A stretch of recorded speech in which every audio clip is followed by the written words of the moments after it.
بسم اللہ الرحمن الرحیم۔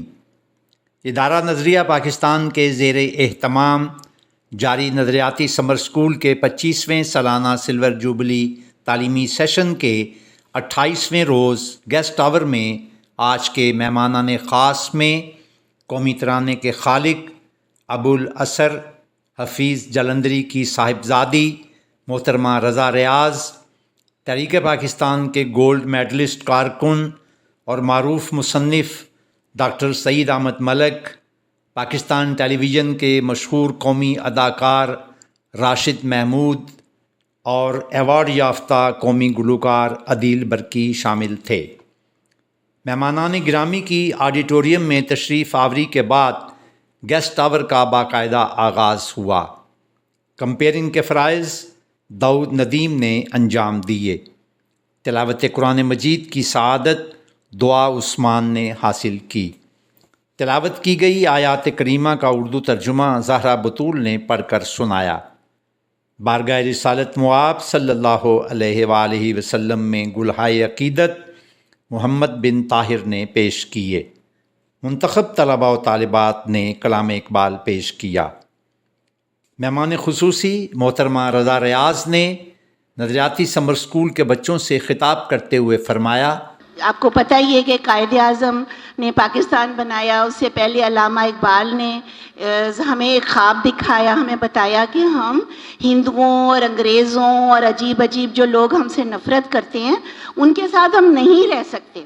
ہم مسلمان ہیں، ہمارے طور طریقے، ہمارا مذہب اور ہمارا رہنا سہنا جو ہے وہ بالکل مختلف ہے ان لوگوں سے۔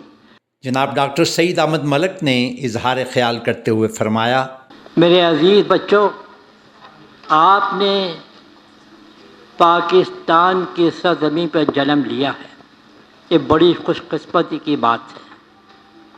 آپ آزاد ہیں، لیکن آپ کو پتہ نہیں کہ آزادی چیز کیا ہوتی ہے۔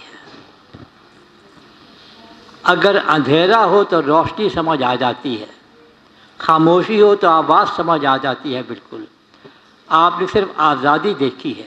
یہ وہ بچے ہیں جو کل پاکستان کے کو ترقی دینے والے، پاکستان معمار بننے والے ہیں۔ بالکل آپ پاکستان کے معمار ہیں۔ جناب راشد محمود نے بچوں سے مخاطب ہو کر کہا، میرا مستقبل میرے سامنے بیٹھا، چھوٹے چھوٹے لٹل اینجلز بیٹھے ہوئے، فرشتے بیٹھے، اور یہ فرشتوں کے دائیں بائیں جو وہ فرشتے ہیں جو اپنی کنٹریبیوشن سے منوا چکے ہیں کہ ہم ان فرشتوں کو ٹیم کرنے کے لیے اللہ میاں نے بھیجا اس زمین پہ۔ جناب عدیل برقی نے اپنے خطاب کے دوران کہا کہ آپ صحیح راہ پہ جا رہے ہیں، اتنے چھوٹے چھوٹے ہمارے مستقبل کے مماروں کو، بلکہ وارثوں کو آپ جو تعلیم دے رہے ہیں۔ بیٹا جو آپ سوچ رہے ہو نا، آپ نے وہ بن جانا ہے۔ آپ جو سوچ رہے ہو آپ نے وہ بن جانا ہے، صرف اس کے لیے آپ کو سچی محنت، لگن، جستجو کی ضرورت ہے۔ اور بیٹے کسی کو آپ نے دیکھ کے نہیں یہ کرنا کہ میں نے وہ بننا ہے، آپ نے آپ ہی بننا ہے۔ جب میں نے پڑوسی ملک کا ایک کمپٹیشن تھا سارے گاما، اسے ون کیا، نوشاد صاحب اس میں جج تھے۔ آپ چھوٹے ہیں لیکن سمجھنے والے لوگ سمجھ بھی رہے ہوں گے کیونکہ ریکارڈ ہو رہا ہے تو میں بتا رہا ہوں۔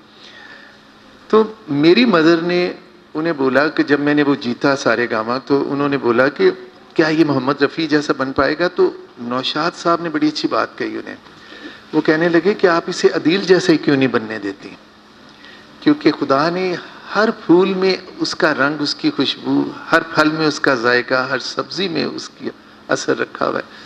تو آپ ہو سکتا ہے کہ جسے آئیڈیلائز کر رہے ہیں آپ اس سے بھی بڑے بن جائیں، لیکن اپنی محنت، لگن اور جستجو پہ ہمیشہ یقین رکھیے۔ بعد ازاں آج کے روز بہترین پرفارم کرنے والے طلباء و طالبات میں مہمانان خاص نے انعامات تقسیم کیے۔